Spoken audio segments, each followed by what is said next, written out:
Welcome back to WCB Jazz Vinyl. So, in my last video, I announced that I'm helping sell the vinyl collection of recording engineer and producer George Klabin, which we've been making available thus far through my eBay store. Link is in the description. Basically, he and I have been in touch for the past year or so, and he invited me out to California to go through his collection, and we picked out the absolute best titles to make available for sale. So, we sold some crazy stuff already, including some rare Blue Notes, a test pressing of Pharoah Sanders' ESP title, a bunch of others. But I think what's currently listed right now represents some of the absolute best that he has to offer. And more than just rarity, though, this is history, right? From someone who was involved with the recording and the production of this music. So what we currently have on eBay ends on Wednesday, July 29th. It includes more rare ESP titles, including some test pressings. There's more Blue Note, there's Strata East, including a sealed copy actually of Charles Tolliver's Impact. There's an original copy of Jazz in Silhouette by Sun Ra, a bunch of other titles. With this batch, it's definitely all killer, no filler. So in that first video, I talked to George about his experience building his record collection over the decades. And he told some great stories, including how he picked up Blue Note titles directly from Alfred Lion at Blue Note's office. We spoke about his time working with Bernard Stallman at ESP, as well as Charles Tolliver at Strata East. Today, and while I have this next round of auctions that are currently available on eBay, we continue our conversation focusing on some of the other albums that he recorded, as well as some innovation that he participated in terms of recording equipment, which I think is pretty fascinating. He also has a very cool story about how he got his copy of Charles Mingus's Mingus at Monterey directly from Mingus. He has a story about how he met Sun Ra. There's more great stuff in this discussion. So check out the auctions, and of course, stay right here to hear more about my conversation with George. But it feels to me that you had a lot of musicians reaching out to you, and a lot of these musicians also were in a space where they were trying to do, we'll call it their own thing, right? They weren't underneath, an overbearing label, and they reached out to you, sought you out to try to solicit your help for their recordings. And it feels a little bit of a theme. I mean, one of the records that jumps out at me is the Almoravid by Joe Chambers. So how did this one come about? Yeah, this is early. This would be when we had our first studio on 48th Street at Broadway, which is, by the way, for anyone that knows New York from that period, I don't know how many, it's going back. There was something called Fascination in that building down at the main floor, and that was like a place where you could play this game where you rolled balls into holes, and if you got the right uh, combination, you won a prize. But they was very suspicious. I think there was gambling going on. It was a form of legalized gambling behind the scene. But anyway, it was there for a long time. So that was the building. It's quite a big building, and we were on between the second and third floor. Actually, you'd walk up the back stairs, and that's where the studio was, and it was the studio of Harry Lukovsky. And Harry Lukovsky was a violinist who brought a lot of work in. He became my partner in the whole business. Anyway, so one day, now I've been recording for probably a year there, and I recorded the Archies, the music for the Archies. That you remember the comic book, the Archies? They did a very successful TV show, and they needed background music, so they come every so often. They'd come, and we'd record on 4-track because they were cheap. They didn't like 8-track or 16 tracks, so they recorded. I remember because I got less money, but anyway, it was fun, and they would professional musicians coming in and recording. So we had a reputation already, and then I get this call directly from Chambers, and he said, "Hey, I heard you have a nice recording studio. Can I check it out? I want to do this record." And I didn't even know that it was for a label. I just knew he wanted to do the recording, and then I did the recording, and it was quite interesting and unusual stuff. And then it ended up coming out on that label, and which was nice. Yeah, for sure. And Muse, like Strata East, and like some of these others, there's this resurgence, even just in the last couple of years. I'll say from the standpoint of like, listen, like these records have always been sought after by collectors, but you have the Muse reissue series that's underway. You have the Strata East one, which is, being sort of directed by the Tolliver family, which is really exciting. So it's kind of an opportunity that, some of these records that otherwise have been so difficult to get are obviously coming out again. But let's be real, there's nothing like the original, and they're not making any more of those. So what's exciting, I think, is that there's more energy around this music, and I think folks are going to be excited for the opportunity to get one of these originals. So this is you mentioned kind of this nuance, right, between what you recorded and one of the ones that I wanted to bring up and get your thoughts on that you recorded. The reason why this is it's just a kind of a fascinating thing to me because I've been a big fan of the Three Blind Mice label for quite some time.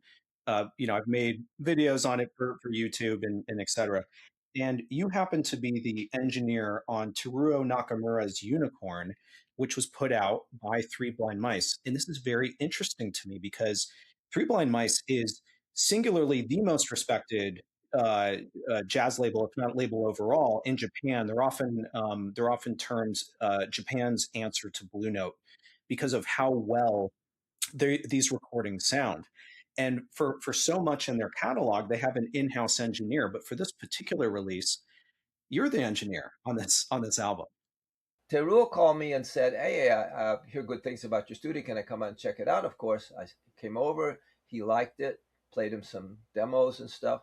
So he booked it, and so I recorded it, and he produced it, and it was a lot of fun. It was a very nice record. I was quite impressed with the musicianship, and then it was, he took it away, and I never, other than getting a copy of the record, that was my only contact with Three Blind Mice. But with Denon of Japan, Denon, which, as you know, was a company that manufactured recording equipment and retail playbacks, hi-fi equipment, they decided to use our studio twice a year for a period of at least a month. I'll say it again. Every year for a period of about a week, in which they would bring, and this is interesting, and again, once again, this is in the forefront of technology. They brought an 8-track digital portable recorder. So what you do is you feed 8 tracks of analog sound out of your board, and it becomes digitized. I forget what frequencies.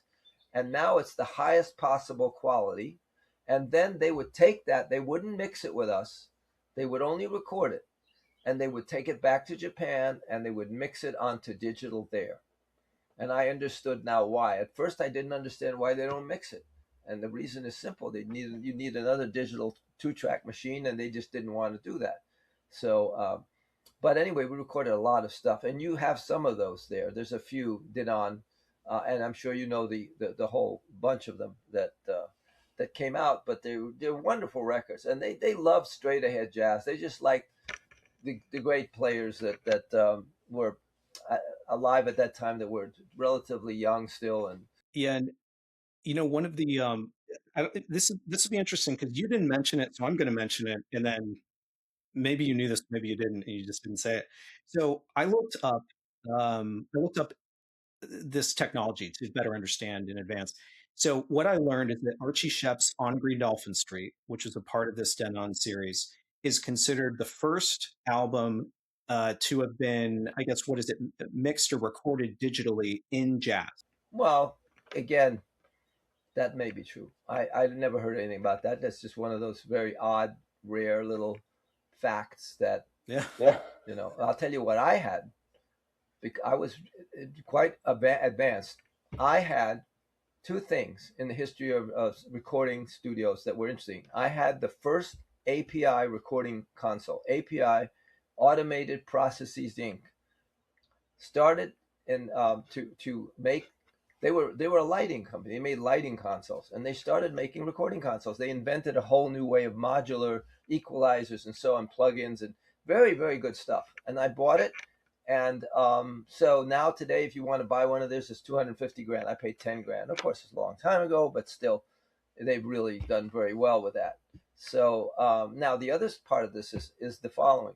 I was also the second studio in the world to have the 32-track 3M digital multi-track tape recorder when it came out.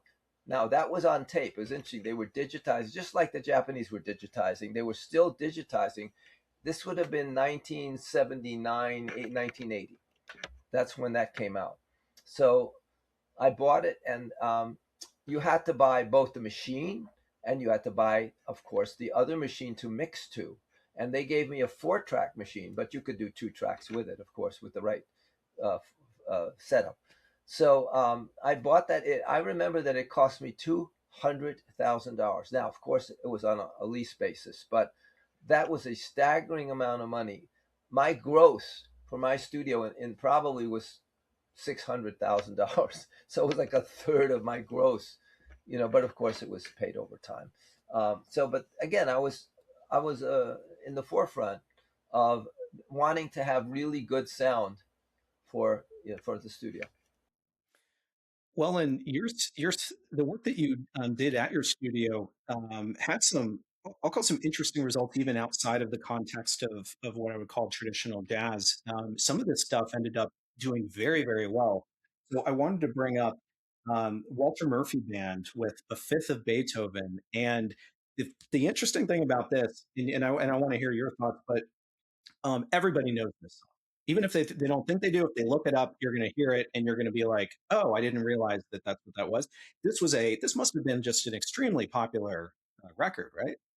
Yes, what happened was Thomas Valentino, the man himself and his sons, had a company that did, in those days, if you wanted to use royalty free music, you had to buy an LP. We're talking about the 70s, and that's how it was. There was no digital yet. Digital really just started in the 80s, with CDs. So he would come to my studio. It's very convenient. He would take the elevator down a few floors because he was just up on a higher floor, and he would then record all sorts of interesting background music, little 1, 2, 3 minute segments of things, different orchestrations that were used for films as filler and as backgrounds for people who didn't want to spend a lot of money and do their own. So one time he came and he said, we have this arranger that we've hired. His name is Walter Murphy, and he's going to be doing some of the work. So I said, okay. And I was not the engineer on these things. I was always one of my other engineers. But at some point, he said, "Yeah, look, we did this." He has this arrangement of the fifth of Beethoven, Beethoven's fifth, and he wants to do it. So we thought maybe it'd be fun, and so we did it. And that was the last I heard of it for a while. And then I got a call from them, and they said, "You're not going to believe this, but Private Stock Records bought this from us, and they're putting it out." And I said, "Oh, that's nice." Again, I was just, I didn't think it would do very well. Big deal. But I didn't understand because that wasn't my field. Disco was not my field. We did very little disco. And sure enough, it became a huge hit, number one record. And that was in that movie. What's that movie with the dancing with the Oh God, Saturday Night Fever. It was put in Saturday Night Fever. Now that made it really, Yeah. famous, and that was probably our biggest hit. The other thing I should mention just quickly is the other big artist was James Brown. We did 5 of his Polydor albums over a period of about 8 years, probably in the studio, and that was very nice money too because he would spend a week or two, and we always enjoyed. He was very nice when he was recording. He's very professional, and so that was fun. Yeah. So speaking of James Brown, because I want people to understand that sort of peppered in this collection, right, are some some things that aren't necessarily jazz, but also some very unique things. And between James Brown and then his backing band, the JBs, there are some like test cuts in here. One of the highlights that I thought was just really, really cool because it doesn't exist in any other format like this. This is a 10-inch, I think it's a 10-inch 45 test cut of Across the Track, um, which, again, this is like, it's a one-sided thing. Um, this wasn't made in this format. If you think about it, they could not cut you a nice 45 with the big hole in it as on a cutting lathe. It's not how it works. So they would just cut it on a cutting lathe in this normal, but they would use the smaller size plate, blank they called it, and they would cut it, and it was in mono most probably. And might have been stereo, but I don't think 45s were stereo much. I think it was not the big deal because a lot of 45 players were not stereo. Yep. Anyway, yeah, and that I just got that somehow. I don't know whether James Brown or someone of his people gave it to me, But I kept everything. And what people will realize with my collection is that most of the material is in absolutely wonderful condition. From anywhere from a couple, you held up one that still had the plastic over it. Was it a Shamik Yeah, yeah, Shemek Farah. Yeah, yeah. Farah? Yeah. So I just took care of things, and I really respected records. When you respect something at that level, and you always take care of it. And I would move around over my life. I moved a couple of times, and I would put these things in boxes, and they would get in the truck, and they would come out, and I would put them away. And no matter what, I just kept them in good shape. And I hated when people had these records all scratched up, and they'd overplay them, and it just made me, I mean, it annoyed me. Obviously, no big deal, but I wouldn't do that. So when people get these records, in every case, they're going to be in very good to excellent condition, to superb, to even mint condition. Yeah, absolutely, and we'll make sure, obviously, to represent that in, so that everybody knows exactly what they're getting. So you mentioned, speaking of things that you're given, or that kind of direct relationship with the musician, I want to bring up just a couple of things. So one is Mingus at Monterey. Tell me how you got this. Okay, so that's Mingus lived on Fifth Avenue at that time. He was doing pretty well, and he had a nice apartment on 98th or 99th, somewhere like that on Fifth Avenue. And it happened that my mother and stepfather and I lived back when I was younger. At the point that I met him, I was already in my own apartment on the west side. Um, Lived on 94th and 5th. So anyway, he lived 5 blocks from me, but not when I went to see him. But anyway, so I found out, I heard about this Mingus in Monterey, and I thought, wow, I'd like to get a copy of this and put it on the air and keep it, and do all that. And so I couldn't find anyone that had it, and they said, yeah, what he's doing is, it's so funny. He's selling it.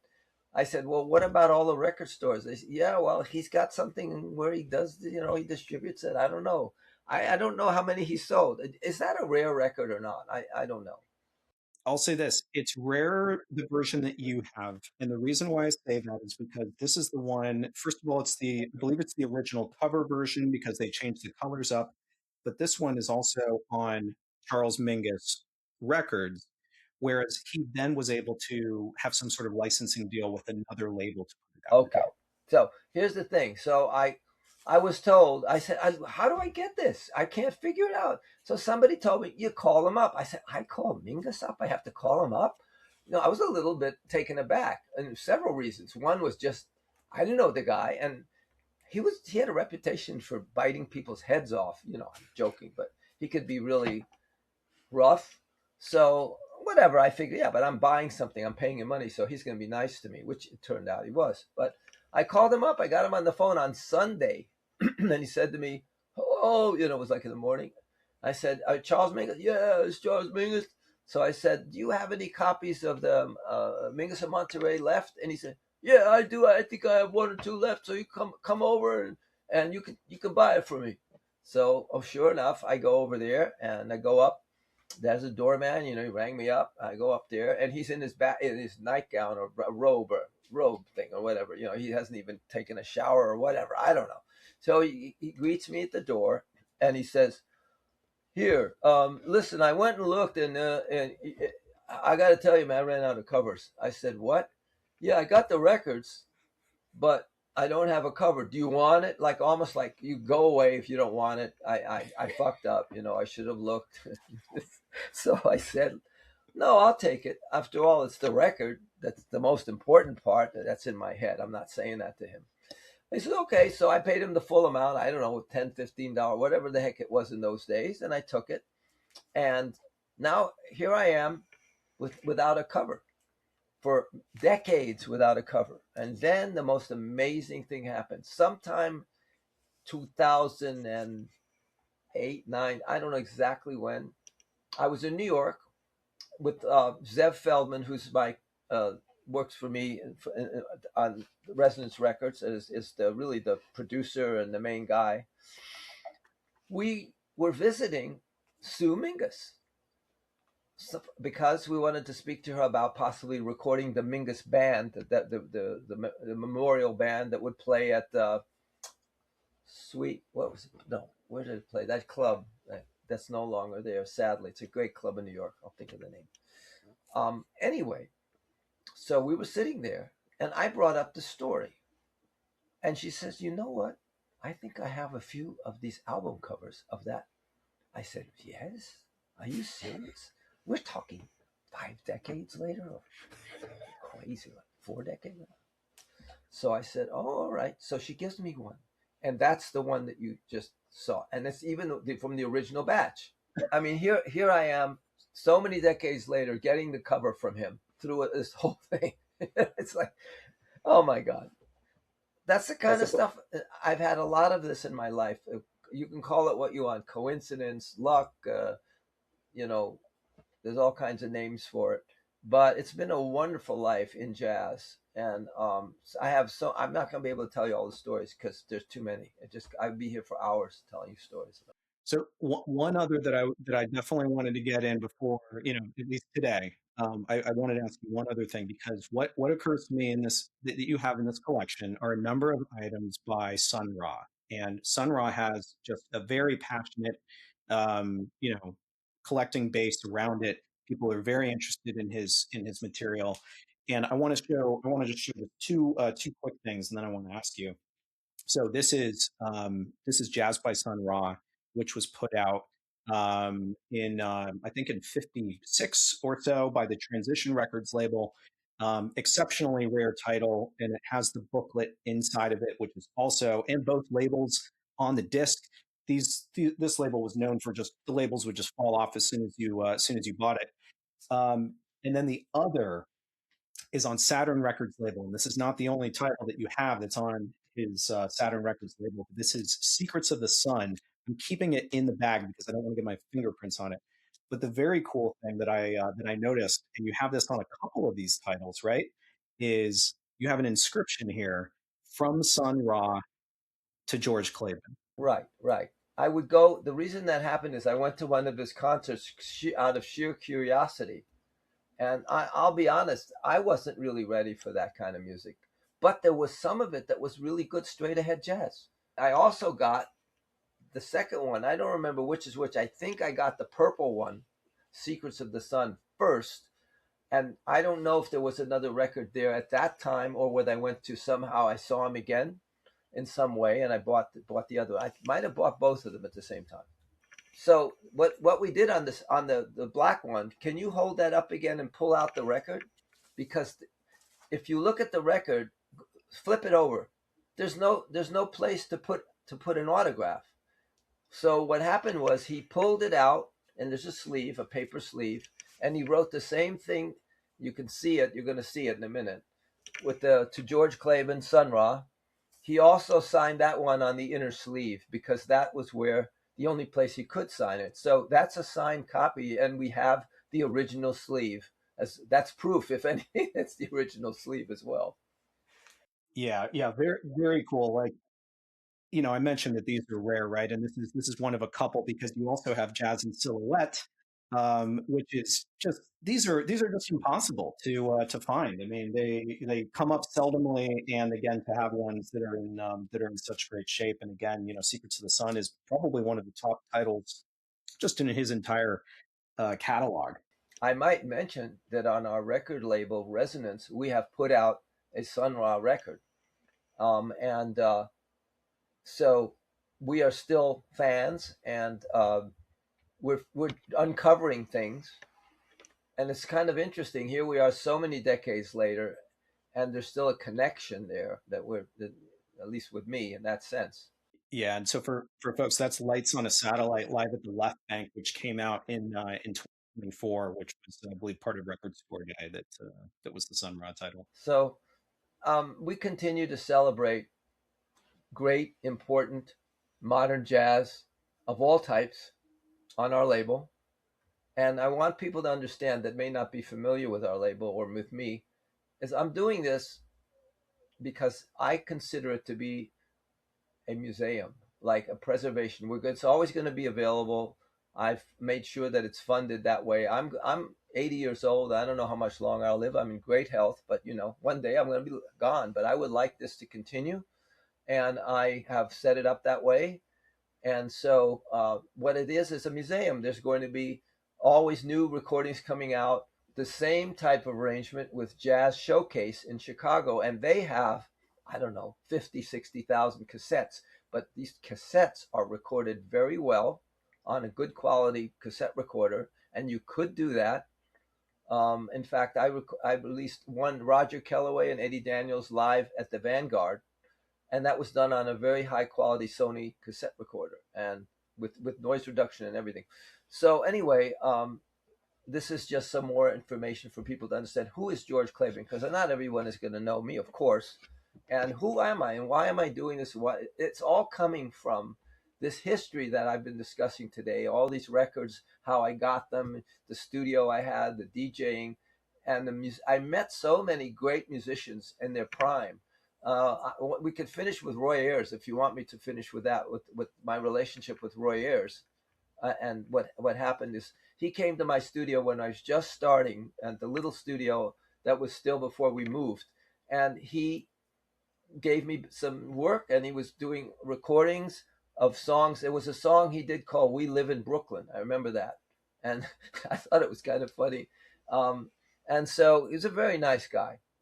And many years later, I think 79, he calls me up and he says, I got a movie score that I'm going to be scoring, and I want to do it all at your studio. And I said, oh, great, good to see you again, and so on. So he comes in and he does something called Coffee, Coffy, which was one of those, what they used to call black exploitation films. I don't know exactly what that meant in the context of the films.